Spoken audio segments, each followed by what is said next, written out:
Daniel chapter 1. During the 3rd year of King Jehoiakim's reign in Judah, King Nebuchadnezzar of Babylon came to Jerusalem and besieged it with his armies. The Lord gave him victory over King Jehoiakim of Judah.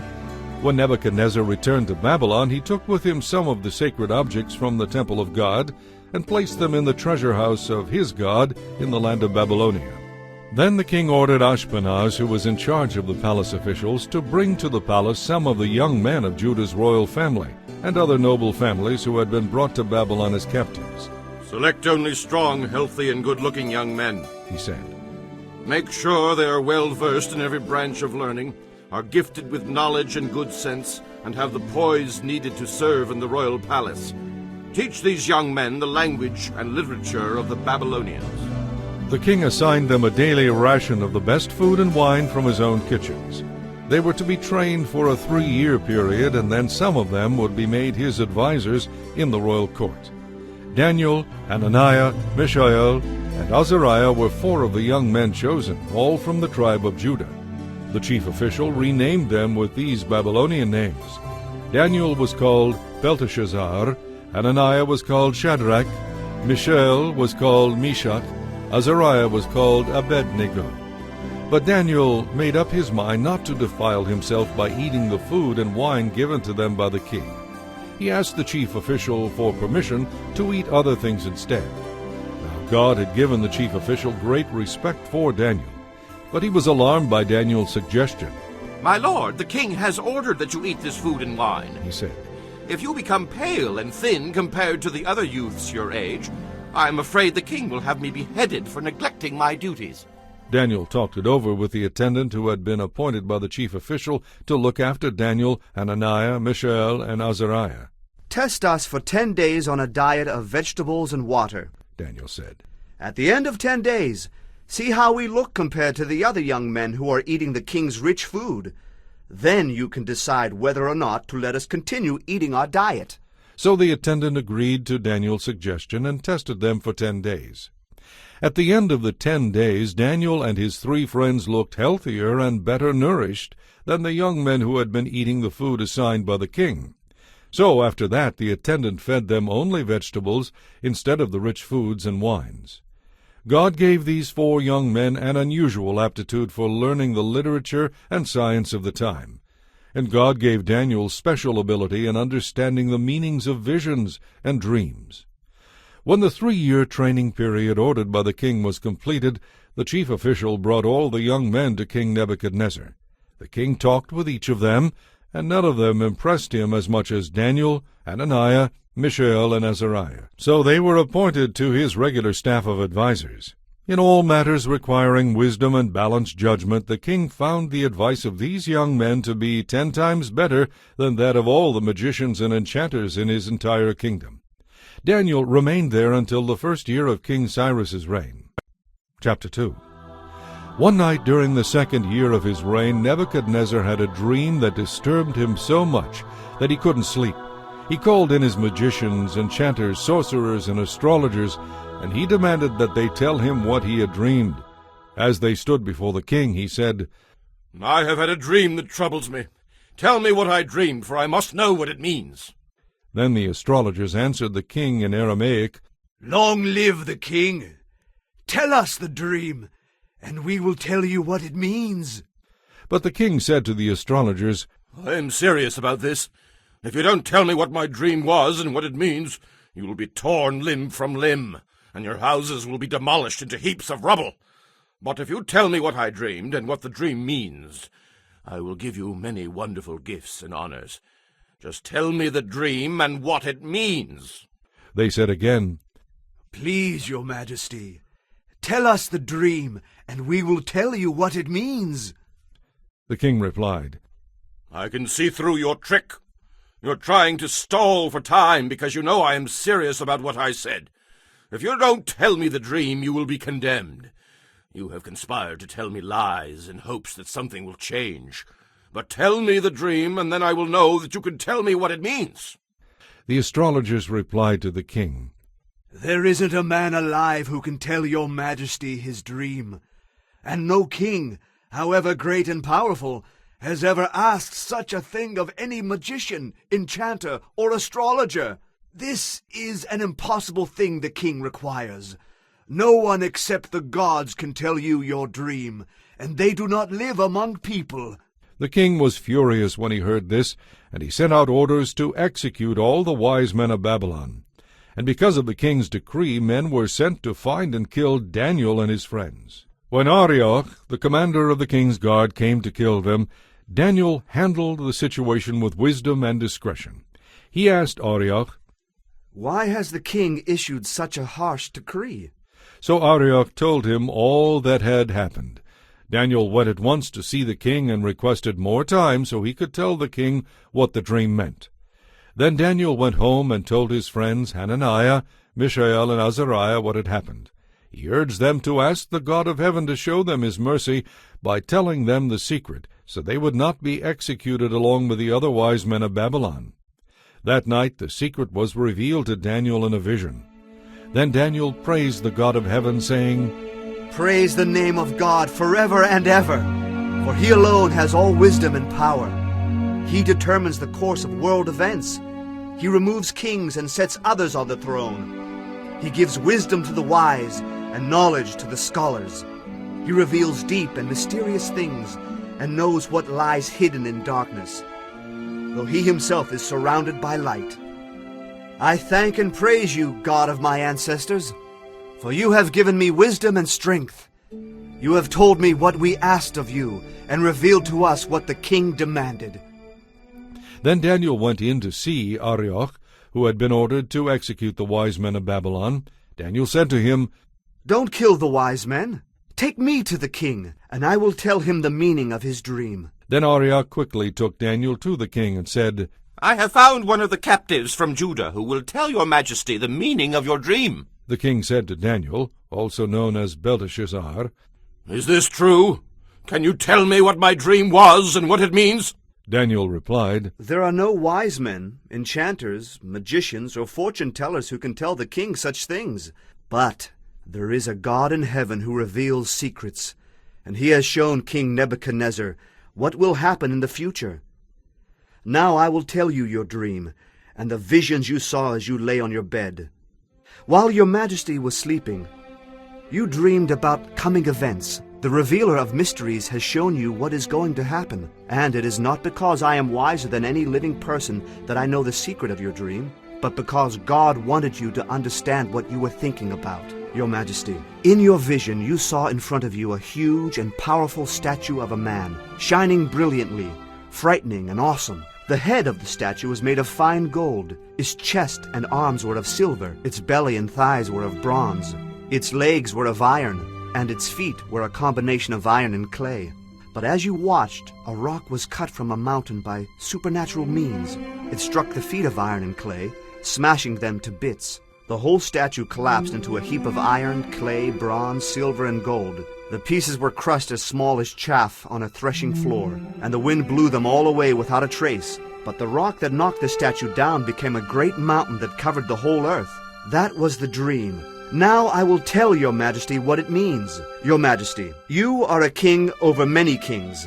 The God of heaven has given you sovereignty, power, strength, and honor. He has made you the ruler over all the inhabited world and has put even the animals and birds under your control.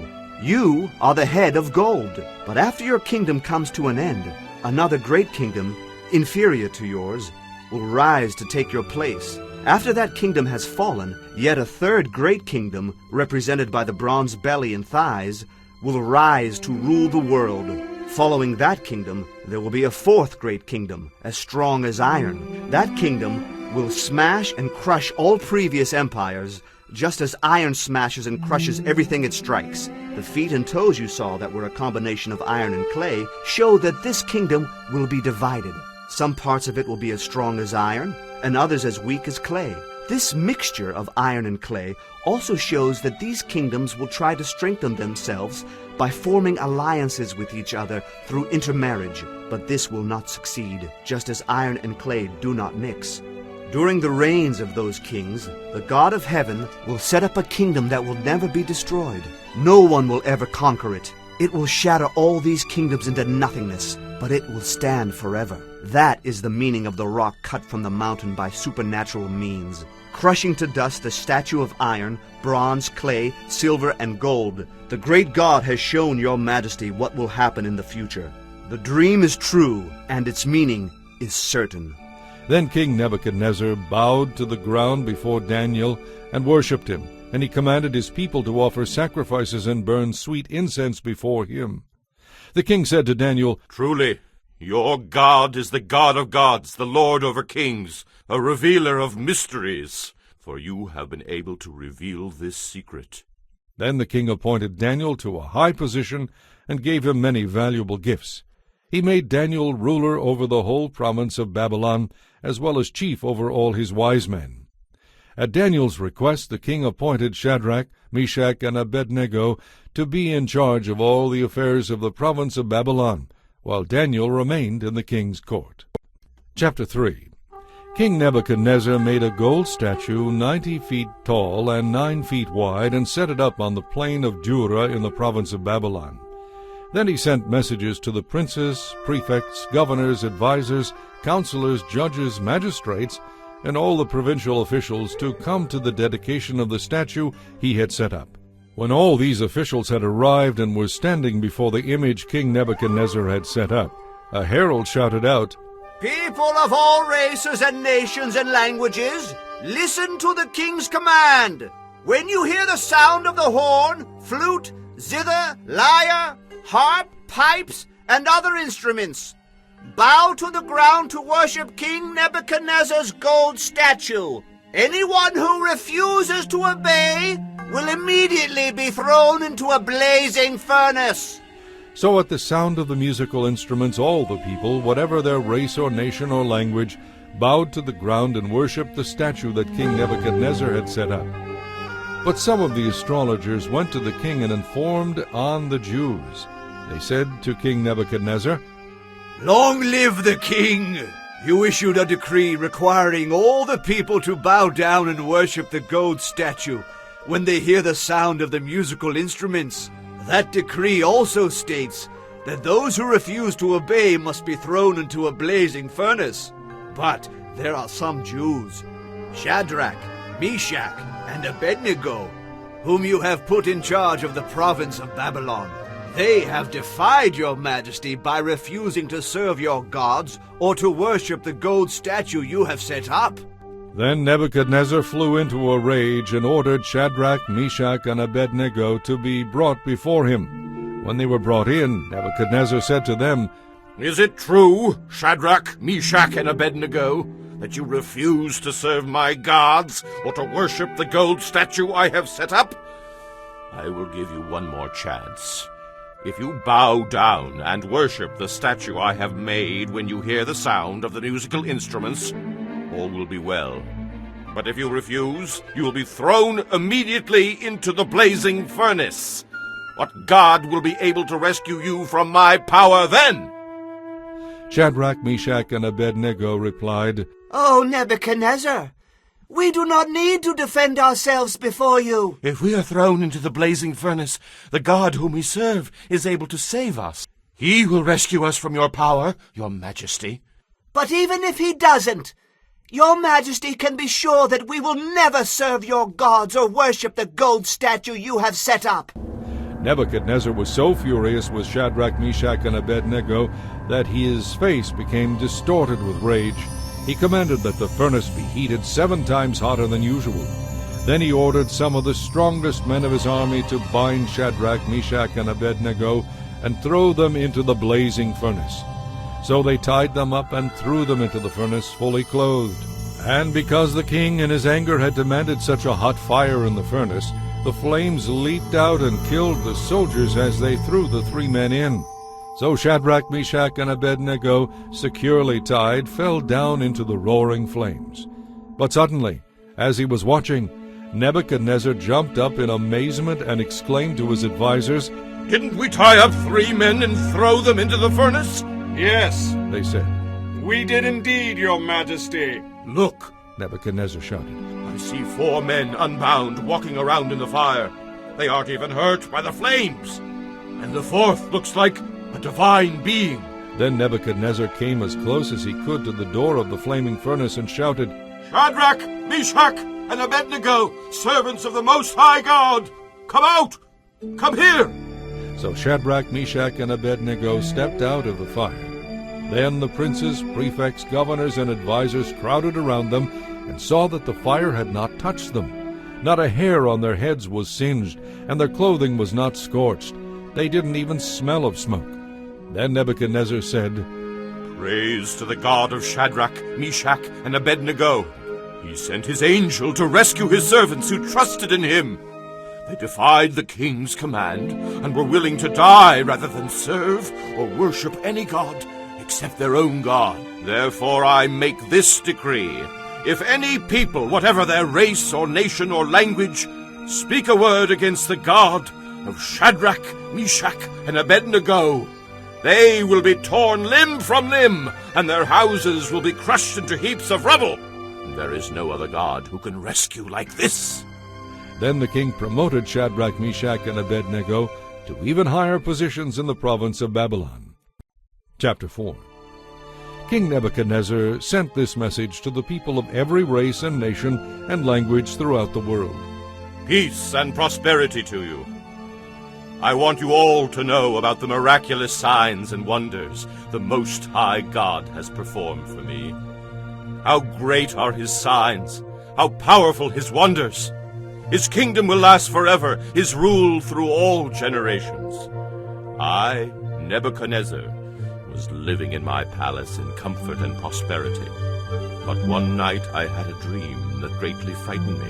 I saw visions that terrified me as I lay in my bed. So I issued an order calling in all the wise men of Babylon, so they could tell me what my dream meant. When all the magicians, enchanters, astrologers, and fortune-tellers came in, I told them the dream, but they could not tell me what it meant. At last, Daniel came in before me, and I told him the dream. He was named Belteshazzar, after my God, and the spirit of the holy gods is in him.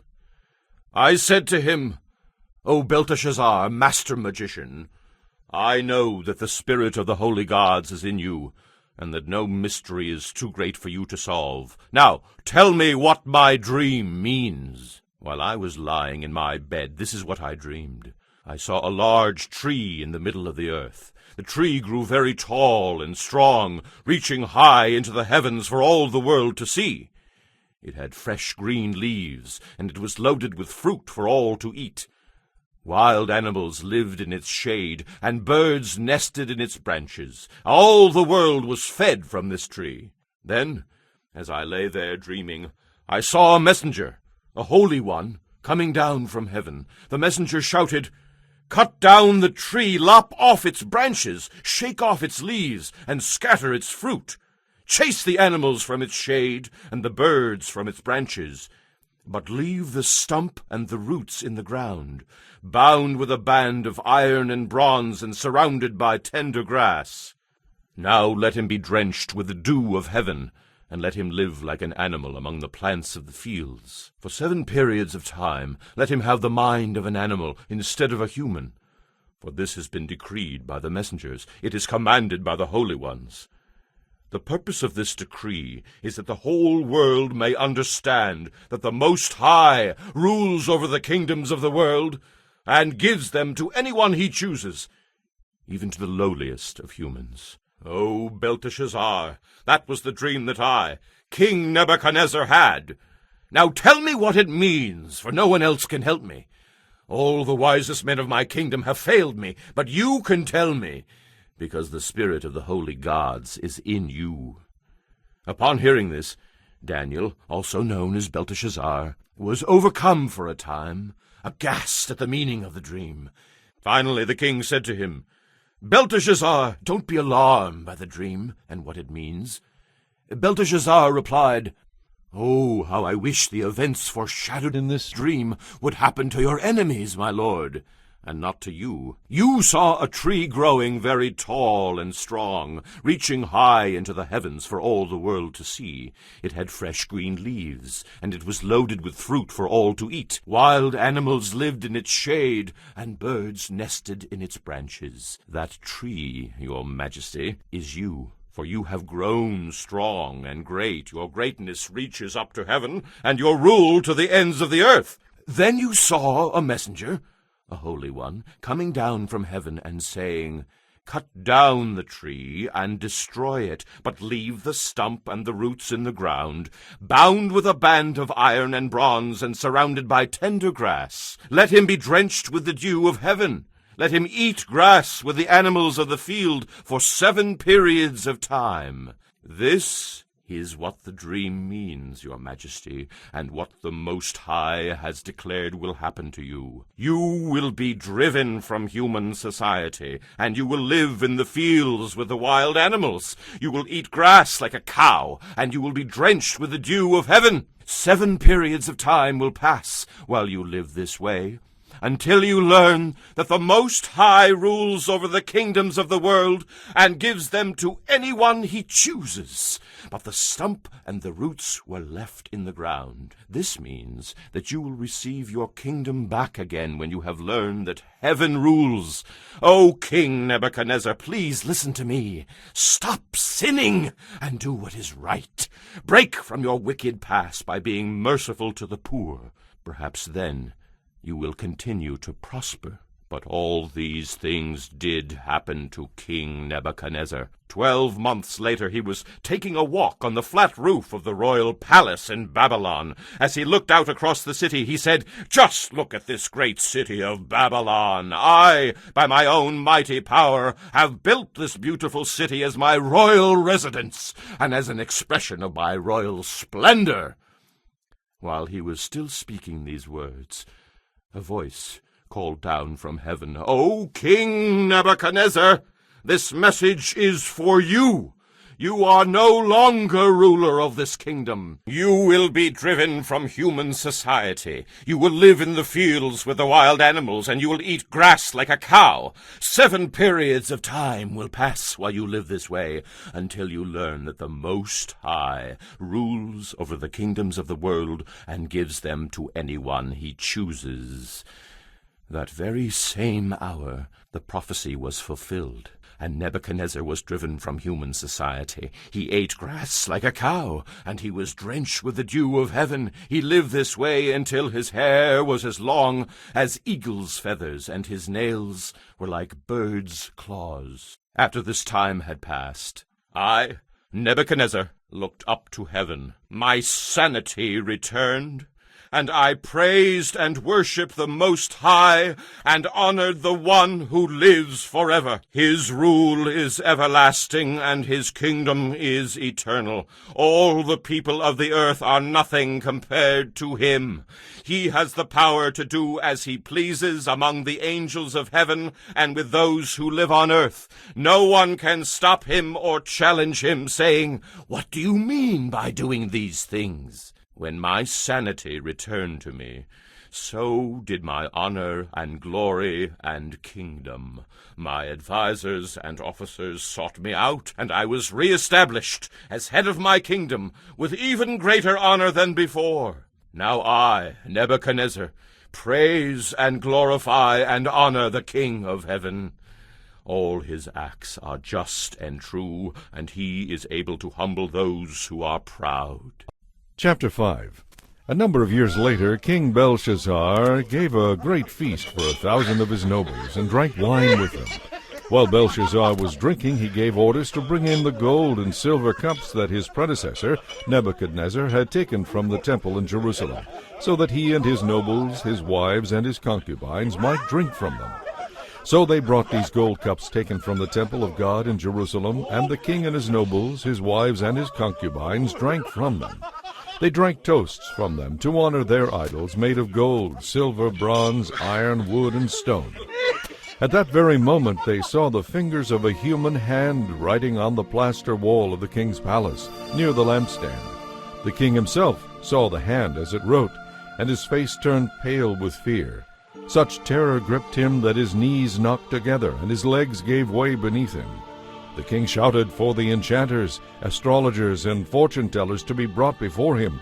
He said to these wise men of Babylon, "Whoever can read this writing and tell me what it means will be dressed in purple robes of royal honor and will wear a gold chain around his neck. He will become the third highest ruler in the kingdom."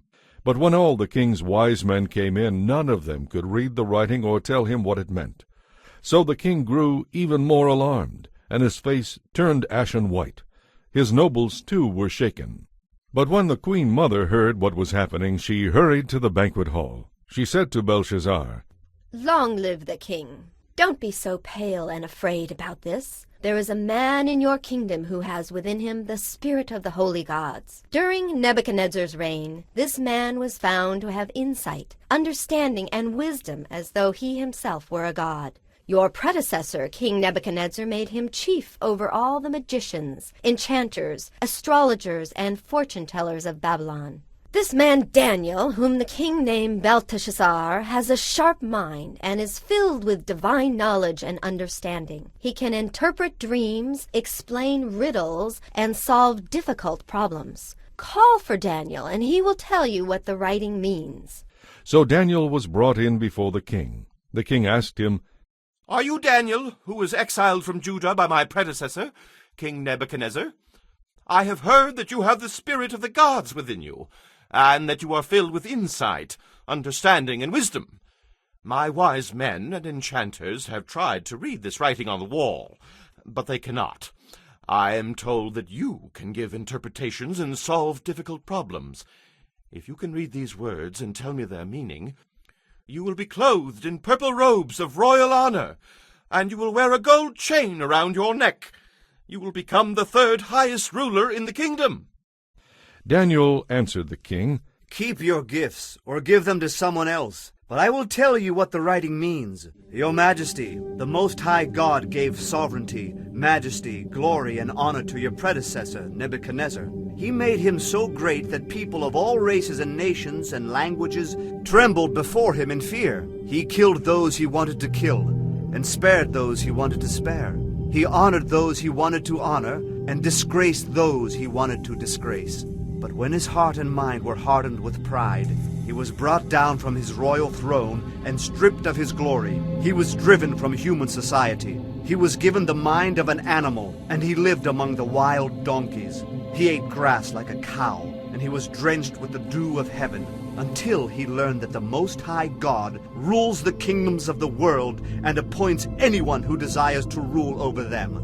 You are his successor, O Belshazzar, and you knew all this. Yet you have not humbled yourself, for you have defied the Lord of heaven, and have had these cups from his temple brought before you. You and your nobles, and your wives, and concubines have been drinking wine from them, while praising gods of silver, gold, bronze, iron, wood, and stone, gods that neither see, nor hear, nor know anything at all. But you have not honored the God who gives you the breath of life and controls your destiny. So God has sent this hand to write a message. This is the message that was written. Mene, mene, tekel parsin. This is what these words mean.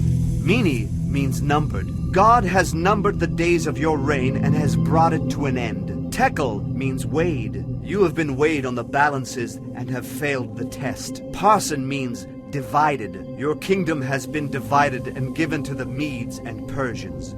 Then at Belshazzar's command Daniel was dressed in purple robes, a gold chain was hung around his neck, and he was proclaimed the third highest ruler in the kingdom. That very night Belshazzar the Babylonian king was killed, and Darius the Mede took over the kingdom at the age of 62. Chapter 6. Darius the Mede decided to divide the kingdom into 120 provinces, and he appointed a prince to rule over each province. The king also chose Daniel and 2 others as administrators to supervise the princes and to watch out for the king's interests. Daniel soon proved himself more capable than all the other administrators and princes. Because of his great ability, the king made plans to place him over the entire empire. Then the other administrators and princes began searching for some fault in the way Daniel was handling his affairs, but they couldn't find anything to criticize. He was faithful and honest and always responsible. So they concluded, Our only chance of finding grounds for accusing Daniel will be in connection with the requirements of his religion. So the administrators and princes went to the king and said, Long live King Darius! We administrators, prefects, princes, advisers, and other officials have unanimously agreed that your majesty should make a law that will be strictly enforced. Give orders that for the next 30 days, anyone who prays to anyone, divine or human, except to your majesty, will be thrown to the lions. And let your majesty issue and sign this law so it cannot be changed, a law of the Medes and Persians, which cannot be revoked. So King Darius signed the law. But when Daniel learned that the law had been signed, he went home and knelt down as usual in his upstairs room, with its windows open toward Jerusalem. He prayed 3 times a day, just as he had always done, giving thanks to his God. The officials went together to Daniel's house and found him praying and asking for God's help. So they went back to the king and reminded him about his law. Did you not sign a law that for the next 30 days, anyone who prays to anyone, divine or human, except to your majesty, will be thrown to the lions? Yes, The king replied. that decision stands. It is a law of the Medes and Persians, which cannot be revoked. Then they told the king, That man Daniel, one of the captives from Judah, is paying no attention to you or your law. He still prays to his God 3 times a day. Hearing this, the king was very angry with himself for signing the law, and he tried to find a way to save Daniel. He spent the rest of the day looking for a way to get Daniel out of this predicament. In the evening the men went together to the king and said, Your Majesty knows that according to the law of the Medes and the Persians, no law that the king signs can be changed. So at last the king gave orders for Daniel to be arrested and thrown into the den of lions. The king said to him, May your God, whom you worship continually, rescue you. A stone was brought and placed over the mouth of the den. The king sealed the stone with his own royal seal and the seals of his nobles, so that no one could rescue Daniel from the lions. Then the king returned to his palace and spent the night fasting. He refused his usual entertainment and couldn't sleep at all that night. Very early the next morning the king hurried out to the lion's den. When he got there, he called out in anguish, Daniel, servant of the living God, was your God, whom you worship continually, able to rescue you from the lions? Daniel answered, Long live the king! My God sent his angel to shut the lions' mouths so that they would not hurt me. For I have been found innocent in his sight, and I have not wronged you, your majesty. The king was overjoyed and ordered that Daniel be lifted from the den. Not a scratch was found on him, because he had trusted in his God.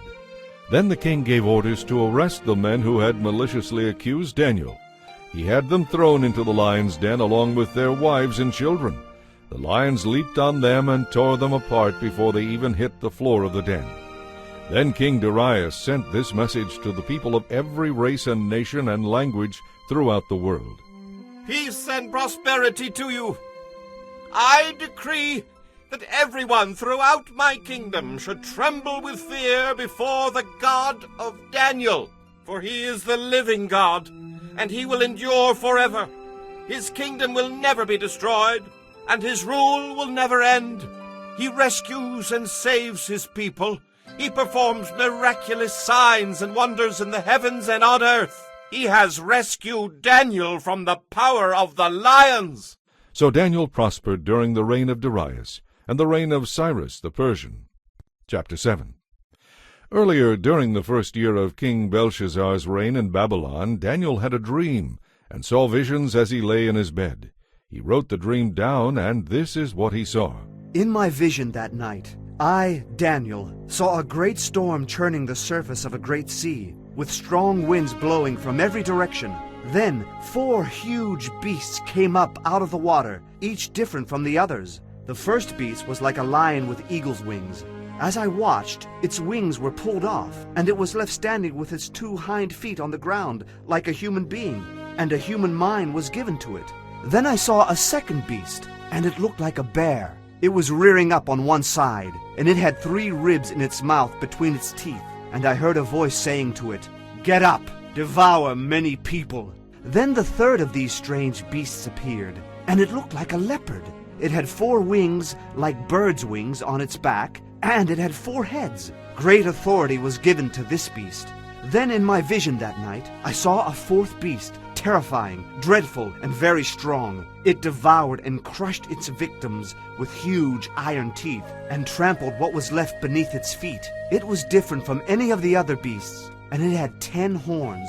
As I was looking at the horns, suddenly another small horn appeared among them. 3 of the first horns were wrenched out, roots and all, to make room for it. This little horn had eyes like human eyes, and a mouth that was boasting arrogantly. I watched as thrones were put in place, and the Ancient One sat down to judge. His clothing was as white as snow, his hair like whitest wool. He sat on a fiery throne with wheels of blazing fire, and a river of fire flowed from his presence. Millions of angels ministered to him, and 100 million stood to attend him. Then the court began its session, and the books were opened. I continued to watch because I could hear the little horn's boastful speech. I kept watching until the 4th beast was killed and its body was destroyed by fire. As for the other 3 beasts, their authority was taken from them, but they were allowed to live for a while longer. As my vision continued that night, I saw someone who looked like a man coming with the clouds of heaven.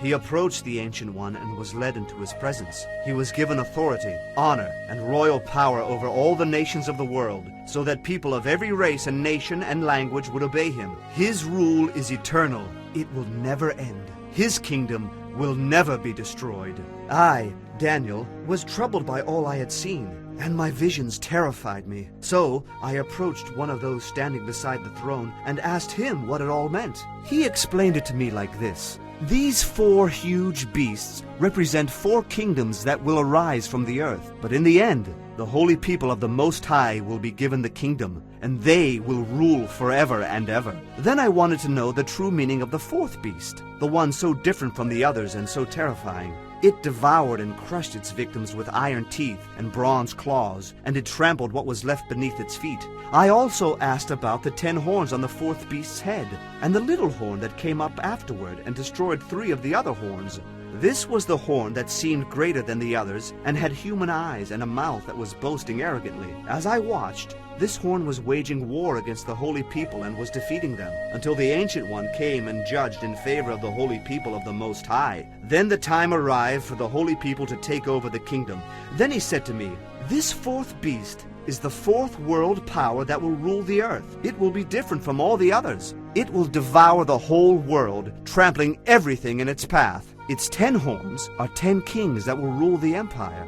Then another king will arise, different from the other 10, who will subdue 3 of them. He will defy the Most High and wear down the holy people of the Most High. He will try to change their sacred festivals and laws, and they will be placed under his control for a time, times, and half a time. But then the court will pass judgment, and all his power will be taken away and completely destroyed.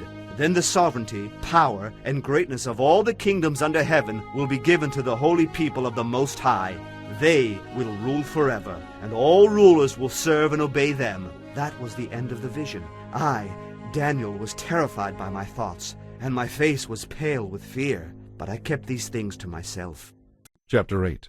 During the 3rd year of King Belshazzar's reign, I, Daniel, saw another vision, following the one that had already appeared to me. This time, I was at the fortress of Susa, in the province of Elam, standing beside the Ulai River. As I looked up, I saw in front of me a ram with 2 long horns standing beside the river. One of the horns was longer than the other, even though it had begun to grow later than the shorter one. The ram butted everything out of its way to the west, to the north, and to the south, and no one could stand against it or help its victims. It did as it pleased and became very great. While I was watching, suddenly a male goat appeared from the west, crossing the land so swiftly that it didn't even touch the ground.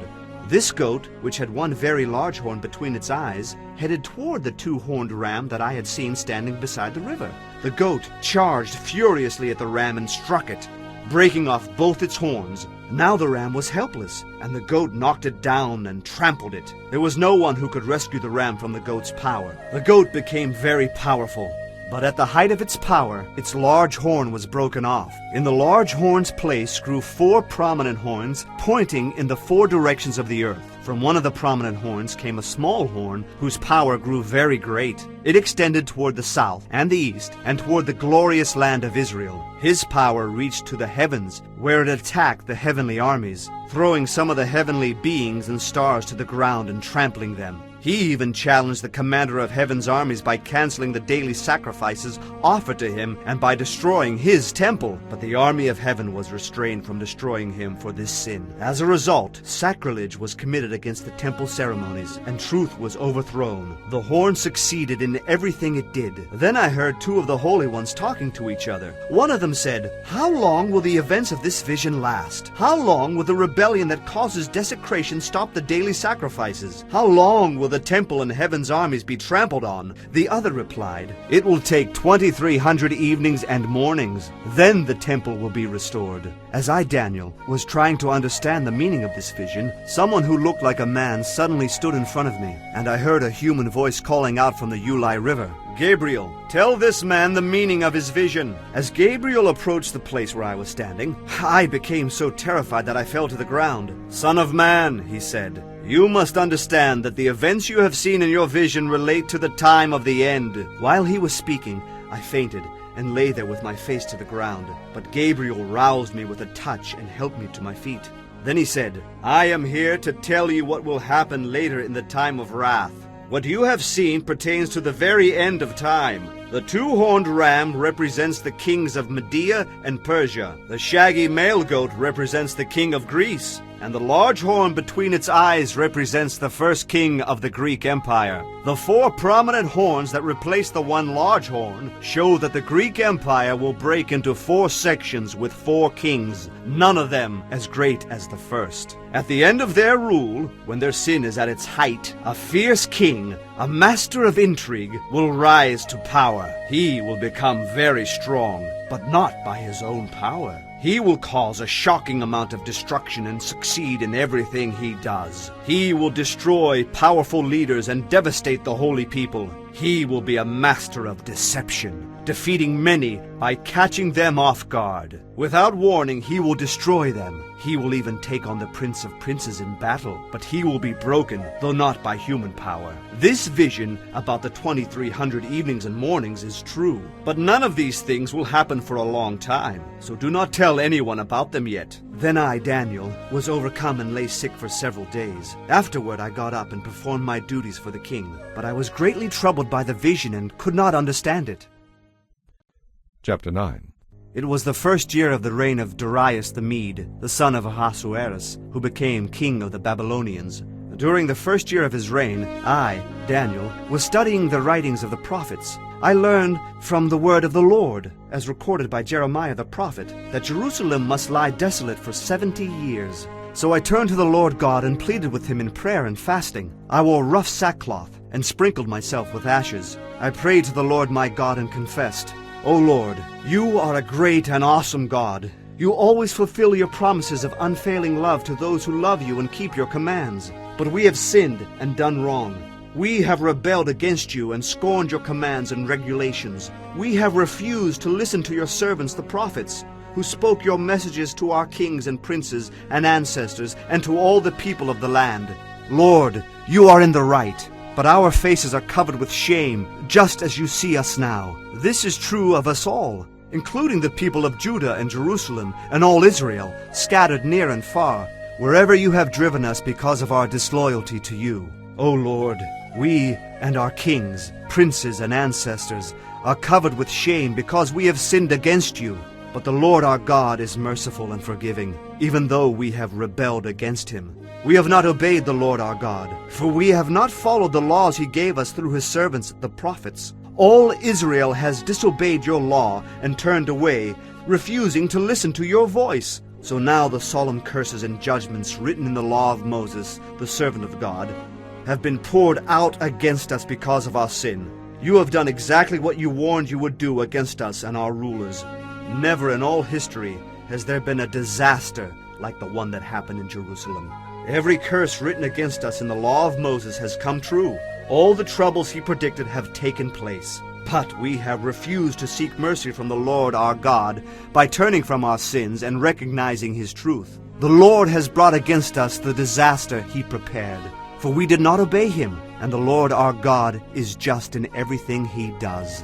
O Lord our God, you brought lasting honor to your name by rescuing your people from Egypt in a great display of power. But we have sinned and are full of wickedness. In view of all your faithful mercies, Lord, please turn your furious anger away from your city of Jerusalem, your holy mountain.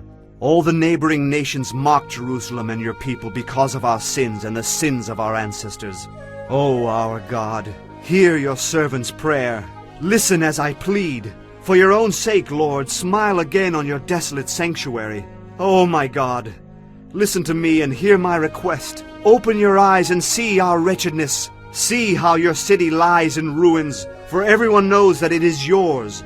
We do not ask because we deserve help, but because you are so merciful. O Lord, hear. O Lord, forgive. O Lord, listen and act. For your own sake, O my God, do not delay, for your people and your city bear your name. I went on praying and confessing my sin and the sins of my people, pleading with the Lord my God for Jerusalem, his holy mountain. As I was praying, Gabriel, whom I had seen in the earlier vision, came swiftly to me at the time of the evening sacrifice. He explained to me, Daniel, I have come here to give you insight and understanding. The moment you began praying, a command was given. I am here to tell you what it was, for God loves you very much. Now listen, so you can understand the meaning of your vision.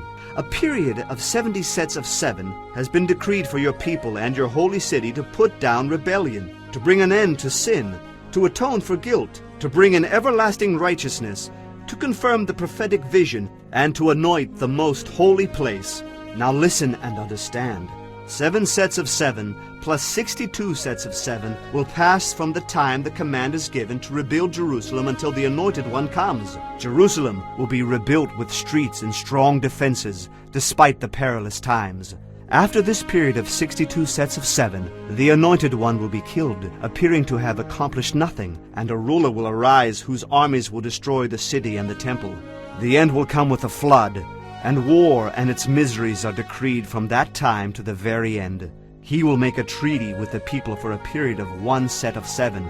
But after half this time, he will put an end to the sacrifices and offerings. Then, as a climax to all his terrible deeds, he will set up a sacrilegious object that causes desecration, until the end that has been decreed is poured out on this defiler. Chapter 10. In the 3rd year of the reign of King Cyrus of Persia, Daniel, also known as Belteshazzar, had another vision.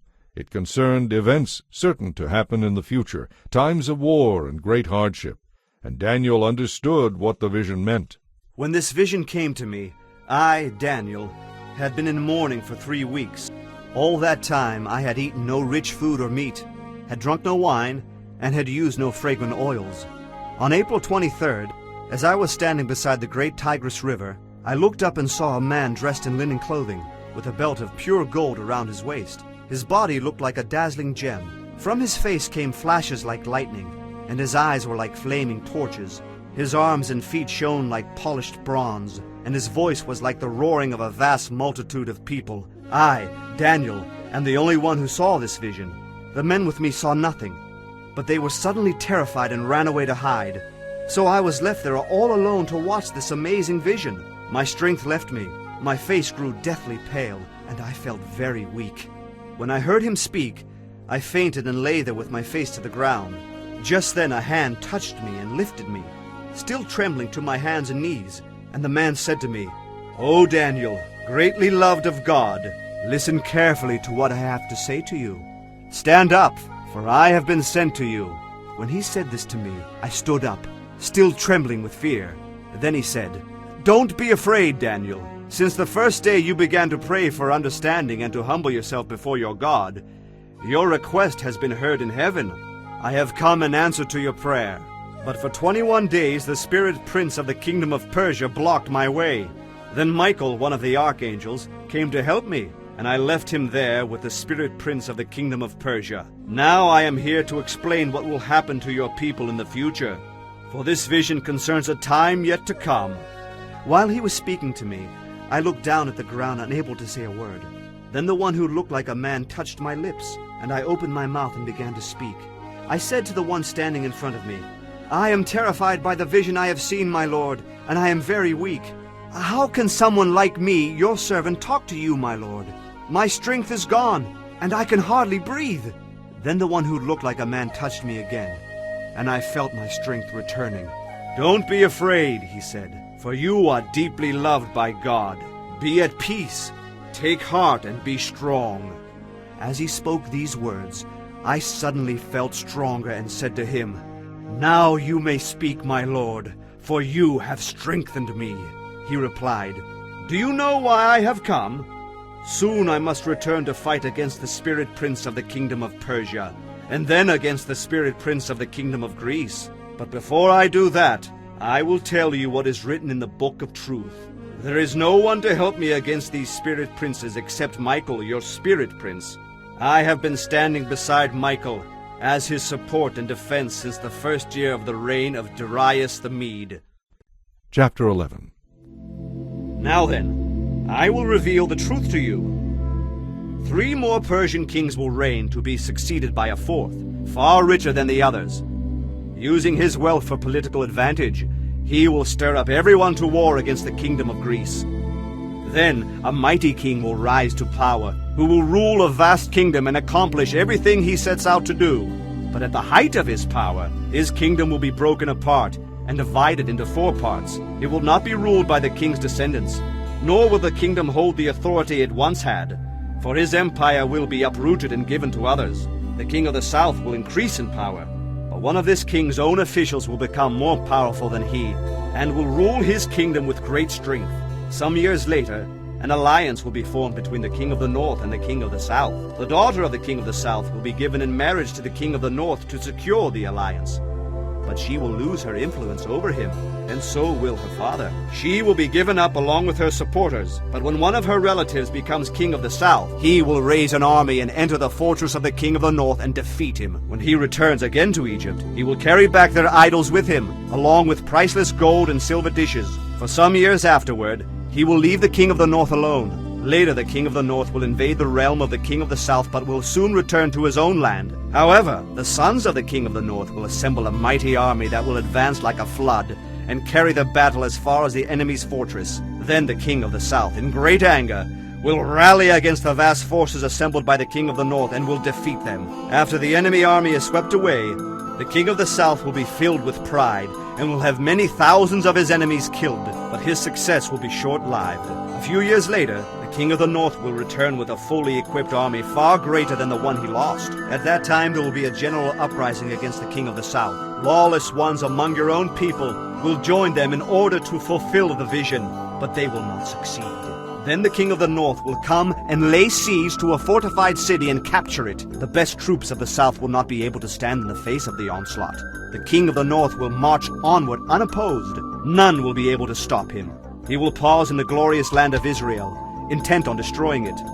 He will make plans to come with the might of his entire kingdom, and will form an alliance with the king of the south. He will give him a daughter in marriage in order to overthrow the kingdom from within, but his plan will fail. After this, he will turn his attention to the coastal cities and conquer many, but a commander from another land will put an end to his insolence and will cause him to retreat in shame. He will take refuge in his own fortresses, but will stumble and fall, and he will be seen no more. His successor will be remembered as the king who sent a tax collector to maintain the royal splendor, but after a very brief reign he will die, though neither in battle nor open conflict. The next to come to power will be a despicable man who is not directly in line for royal succession, but he will slip in when least expected and take over the kingdom by flattery and intrigue. Before him great armies will be swept away, including a covenant prince. By making deceitful promises, he will make various alliances. With a mere handful of followers, he will become strong.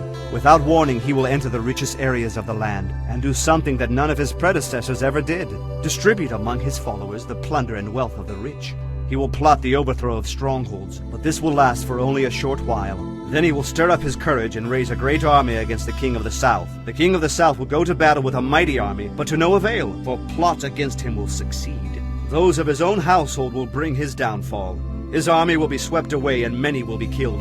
Seeking nothing but each other's harm, These kings will plot against each other at the conference table, attempting to deceive each other, but it will make no difference, for an end will still come at the appointed time. The king of the north will then return home with great riches. On the way he will set himself against the people of the Holy Covenant, doing much damage before continuing his journey. Then at the appointed time he will once again invade the south. But this time the result will be different, for warships from western coastlands will scare him off, and he will withdraw and return home. But he will vent his anger against the people of the Holy Covenant, and reward those who forsake the covenant. His army will take over the temple fortress, polluting the sanctuary, putting a stop to the daily sacrifices, and setting up the sacrilegious object that causes desecration. He will flatter those who have violated the covenant, and win them over to his side. But the people who know their God will be strong and will resist him. Those who are wise will give instruction to many, but for a time many of these teachers will die by fire and sword, or they will be jailed and robbed. While all these persecutions are going on, a little help will arrive, though many who join them will not be sincere, and some who are wise will fall victim to persecution. In this way, they will be refined and cleansed and made pure until the time of the end, for the appointed time is still to come. The king will do as he pleases, exalting himself and claiming to be greater than every god there is, even blaspheming the God of gods. He will succeed until the time of wrath is completed, for what has been determined will surely take place. He will have no regard for the gods of his ancestors, or for the God beloved of women, or for any other god, for he will boast that he is greater than them all. Instead of these, he will worship the god of fortresses, a god his ancestors never knew, and lavish on him gold, silver, precious stones, and costly gifts. Claiming this foreign god's help, he will attack the strongest fortresses. He will honor those who submit to him, appointing them to positions of authority, and dividing the land among them as their reward. Then, at the time of the end, the king of the south will attack him, and the king of the north will storm out against him with chariots, cavalry, and a vast navy. He will invade various lands and sweep through them like a flood. He will enter the glorious land of Israel, and many nations will fall. But Moab, Edom, and the best part of Ammon will escape. He will conquer many countries, and Egypt will not escape. He will gain control over the gold, silver, and treasures of Egypt, and the Libyans and Ethiopians will be his servants. But then news from the east and the north will alarm him, and he will set out in great anger to destroy many as he goes. He will halt between the glorious holy mountain and the sea, and will pitch his royal tents there. But while he is there, his time will suddenly run out, and there will be no one to help him. Chapter 12. At that time Michael the archangel, who stands guard over your nation, will arise. Then there will be a time of anguish greater than any since nations first came into existence. But at that time every one of your people, whose name is written in the book, will be rescued. Many of those whose bodies lie dead and buried will rise up, some to everlasting life, and some to shame and everlasting contempt. Those who are wise will shine as bright as the sky, and those who turn many to righteousness will shine like stars forever. But you, Daniel, keep this prophecy a secret. Seal up the book until the time of the end. Many will rush here and there, and knowledge will increase. Then I, Daniel, looked and saw two others standing on opposite banks of the river. One of them asked the man dressed in linen, who was now standing above the river, "How long will it be until these shocking events happen?" The man dressed in linen, who was standing above the river, raised both his hands toward heaven and took his solemn oath by the one who lives forever. "It will go on for a time, times and half a time. When the shattering of the holy people has finally come to an end, all these things will have happened." I heard what he said, but I did not understand what he meant. So I asked, "How will all this finally end, my lord?" But he said, "Go now, Daniel, for what I have said is for the time of the end. Many will be purified, cleansed, and refined by these trials, but the wicked will continue in their wickedness, and none of them will understand. Only those who are wise will know what it means. From the time the daily sacrifice is taken away, and the sacrilegious object that causes desecration is set up to be worshipped, there will be 1,290 days. And blessed are those who wait and remain until the end of the 1,335 days. As for you, go your way until the end. You will rest, and then at the end of the days, you will rise again to receive the inheritance set aside for you."